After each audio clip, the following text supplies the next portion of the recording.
Hi everyone, I'm Silwolf, and in this video I'm going to talk to you about how I came to start writing my books. Now I've got one shout out, it goes to Arta Yangalenko. So, I have two books, you probably have heard of them, and if you haven't, here they are. Danger in the Darkness and The Search for the Silver Griffey. And you can see they're quite substantial books as well, they're pretty big. I have always been a writer ever since I was a little kid. I used to write stories about my favourite cartoon characters. I used to make up characters and write stories about them as well. And so I decided one day to try to write a book. Now I didn't plan to get it published or anything like that. I just started sort of world building in my head, and I came up with a load of ideas for creatures, dragons and lizards. And I just kind of started from there, really. Now this was a long time ago. I was in college and I used to sit and draw a lot on my breaks. So the first character I came up with was this one. Now this is a little model that I made of her. Her name is Lida. And she is the main character in the book. I'm hoping all this works because I'm not really used to filming like this with the camera. See, she's very detailed. So I have a picture here, and this is one of the first, if not the first, pictures of Lida that I drew. Now warning, this is terrible. I know, it's quite bad. And I did that years ago, back when I first started developing characters. Now Lida became one of my kind of main characters at the time. She was the main character in my book. I think she started out just as a character that I liked, and I thought, oh, I know, what if I design her a boyfriend? So, Diablos. Again, I apologise for the terrible anatomy. And that's what I started with as far as the Griffies were concerned. Now in my book, the Griffies are the good guys. Okay, I say good because none of the characters are fundamentally good or bad, except maybe Zephyrak. We'll get to him later. But the Griffies are the ones you kind of root for when you read the first book. Now, they're in all the books anyway, it's about Griffies. But in the first one it's all about war, and the Griffies and Lazariuses are battling each other. Now, this is Zephyrak, and again, terrible anatomy, I know.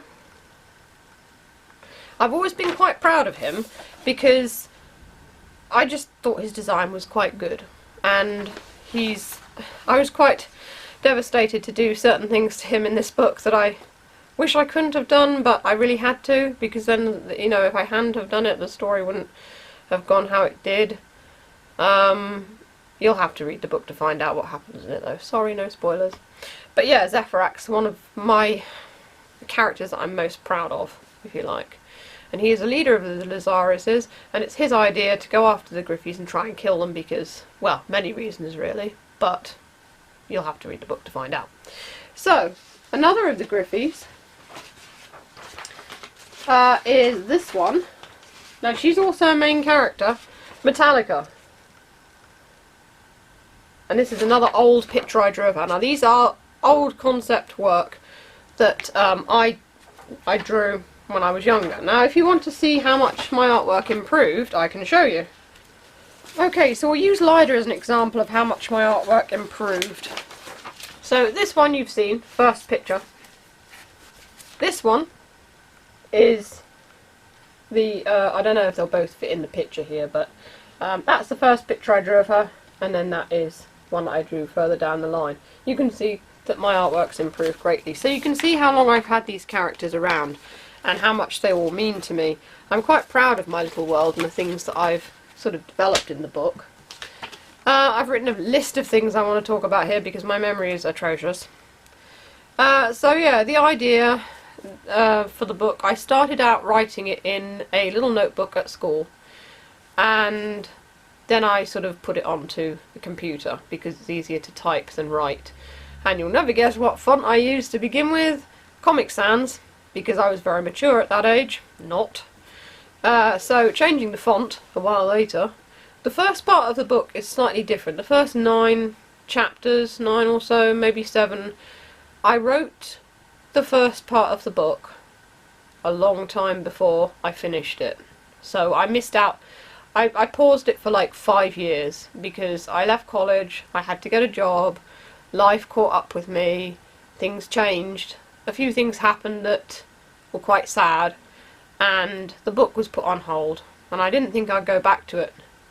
And then I decided to, a while later, actually revisit the world, reread it, because I didn't really want to give up on it, because it was a good idea.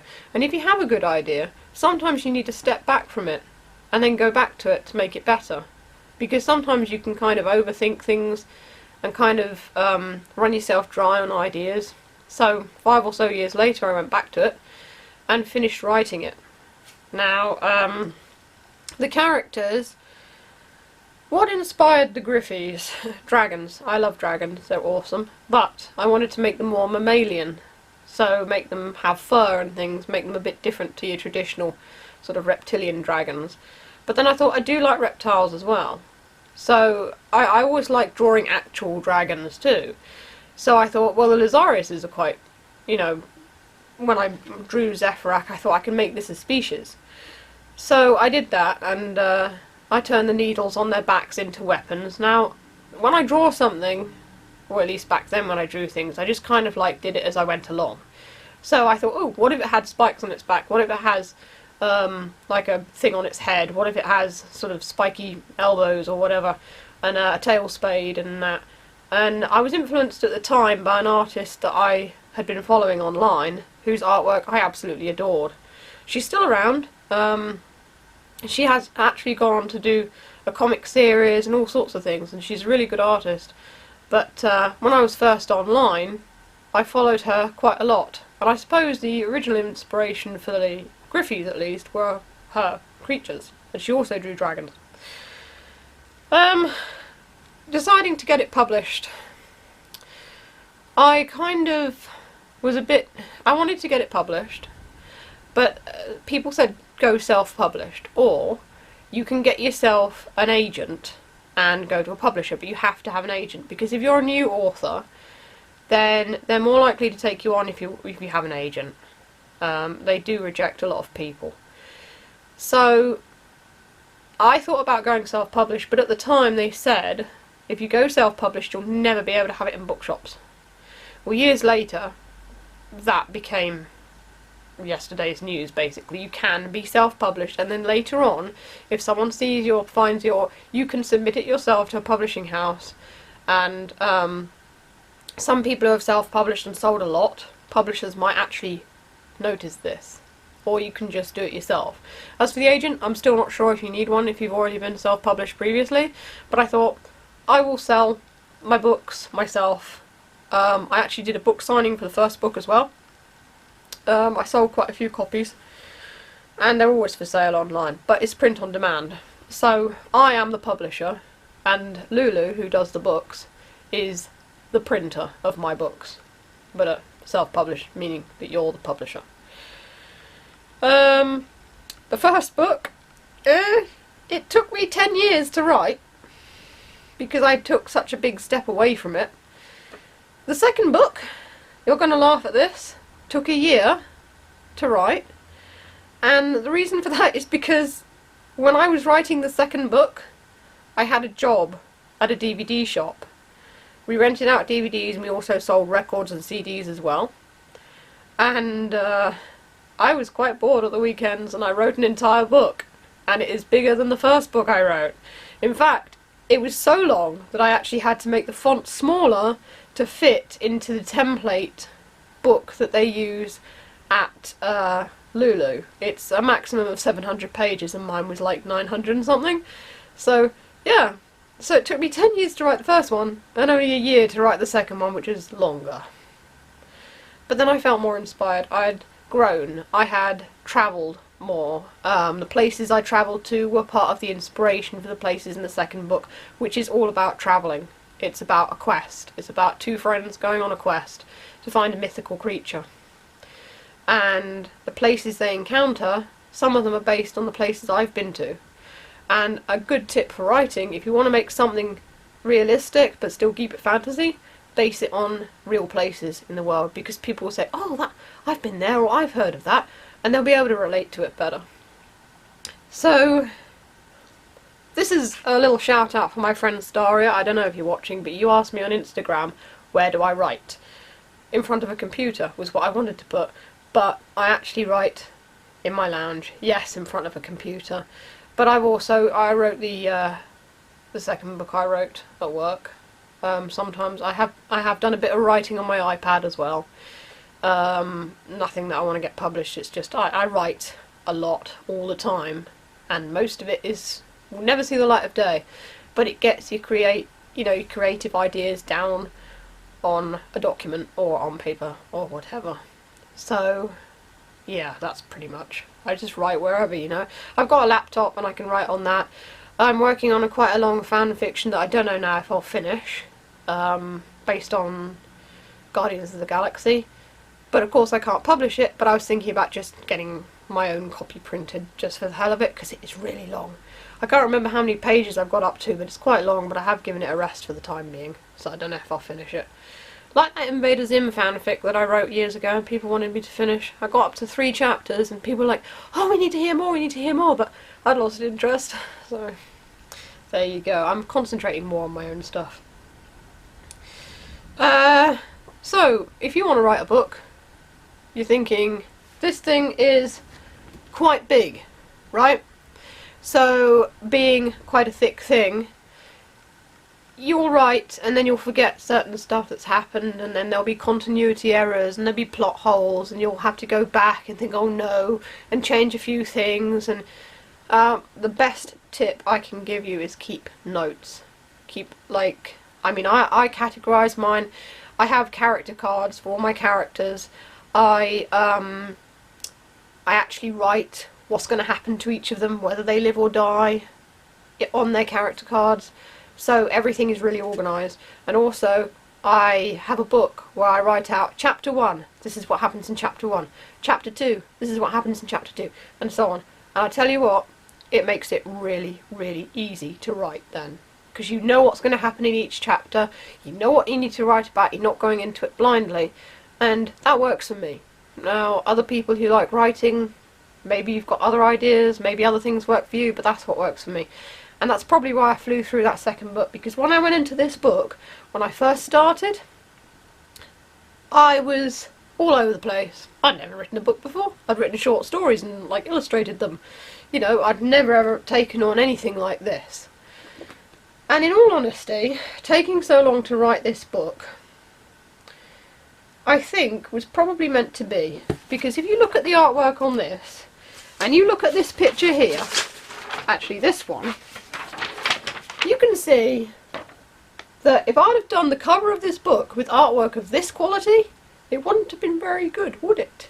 No one would have taken it seriously. It would have been a bit rubbish. So maybe I was meant to grow myself a bit and mature and learn to draw better.